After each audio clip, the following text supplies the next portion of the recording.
been hit hard by this pandemic. We included budget support for Arizona cities, towns, special districts, and tribal communities in the COVID relief package to retain first responders and essential services.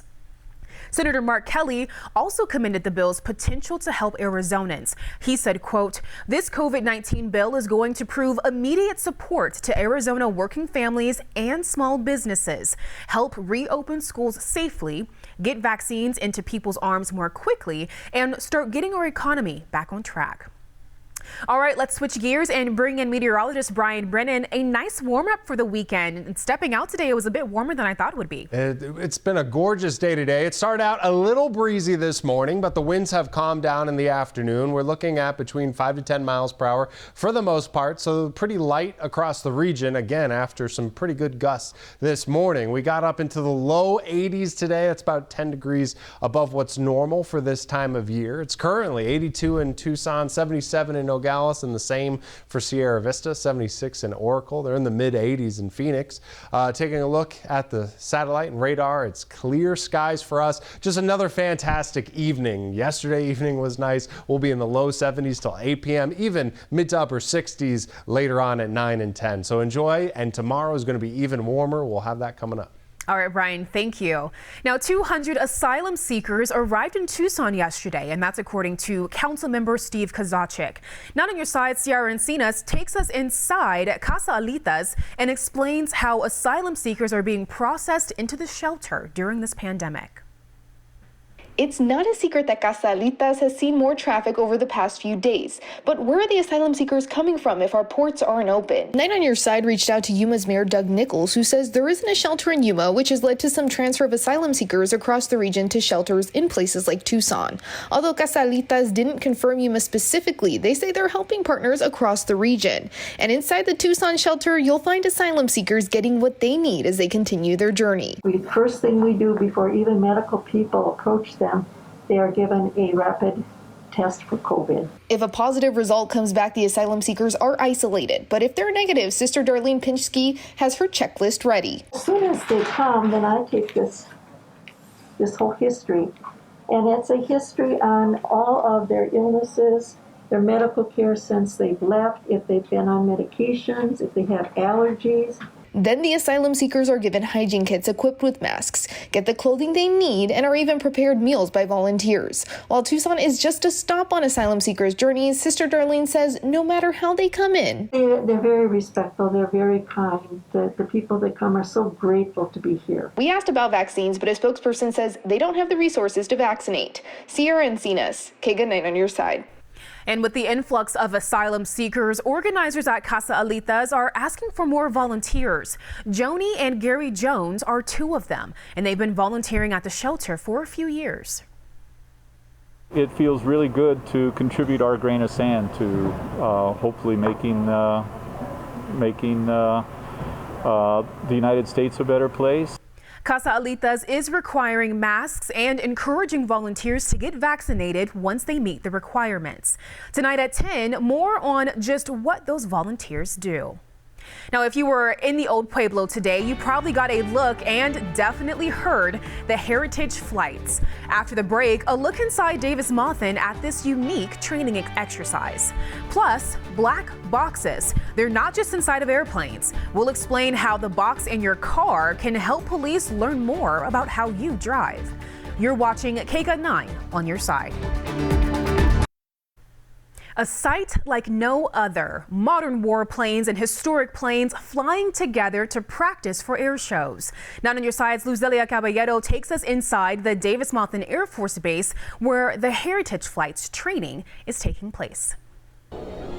Pilots will be training throughout the weekend, so if you look up, you just might see a fighter jet like this F-35 if you keep your eyes on the sky. The Heritage Flight Training helps pilots get certified to perform in the 2021 airshow season. In the process, it prepares them for the tricky business of flying old and new planes just a few feet away from each other. Retired Air Force veteran Mariko Tippett says it's a treat coming to see the planes fly. I think it's really cool to see the F-22 and F-35, which is our fifth generation fighters, and our old F-86 and P-51 Mustangs flying together in formation. I think it's something that's really hard to do, but when you see it, it's just a beautiful thing of bringing the old with the new, and that's what it's all about. Tomorrow will be the last day of the Heritage Flight training, and though it's not open to the public, you'll still be able to see the pilots training over Tucson. Luz Delia Caballero, KGUN 9 on your side. From the skies to the ground, you may not know, much like planes, cars can record details of how you're driving, and it can then be shared with police, like in the case of Tiger Woods. In fact, investigators in California say they got a search warrant to examine the computer from Tiger Woods' SUV. That computer can have quite a story to tell. For a long time, car computers could tell police basic information on your speed or how hard you were braking. But modern cars are able to warn you if you're out of your lane or close to another car, so they can record much more. And those abilities are found in mainstream models, not just luxury cars. I'm just not aware of any way that you can ask the manufacturer of your car to turn off the information that's on there. And St. Louis says just about any input from the driver can be pulled from that black box and used in cases involving accidents. Now, Brian, I had no idea black boxes in cars existed. It makes a lot of sense, though. Those cars are getting smarter and smarter. Yes, they are. Tomorrow we're getting warmer. We're going to be close to 90 degrees in spots tomorrow. And that doesn't last very long before a system comes in cooling us down this week. We'll have that coming up. And in sports, highlights and post-game reaction from last night's Wildcat loss in the Pac-12 tournament. What Ari McDonald and Adia Barnes agree was the difference. You're watching KGUN 9 on your side. Now, KGUN 9 on your side. First warning weather. It was gusty this morning, and if you have allergies, you might be feeling it today. Upwards of 30-mile-per-hour gusts in Tucson this morning, 17 in Nogales, and 23 in Sierra Vista. Right now, though, the winds have really lightened up between 5 to 10 miles per hour for the most part. 82 currently in Tucson. We topped out in the low 80s today. 77 in Nogales and 77 in Sierra Vista. Temperatures still holding strong. You can see the La Nina pattern has the wet weather well to the north of us. High pressure really building across the whole western half of the country, with just some wet weather happening to the north in the Pacific Northwest. That pattern, that has been going strong really all winter long and through February as well, which is kind of typical during a La Nina pattern, that you end up having some more dry weather in our area during the winter months. Looking back on February, it was the 4th February that we've had with 0 on the rain gauge at the Tucson airport. It's the 16th driest on record. We had no freezing low temperatures, which was nice.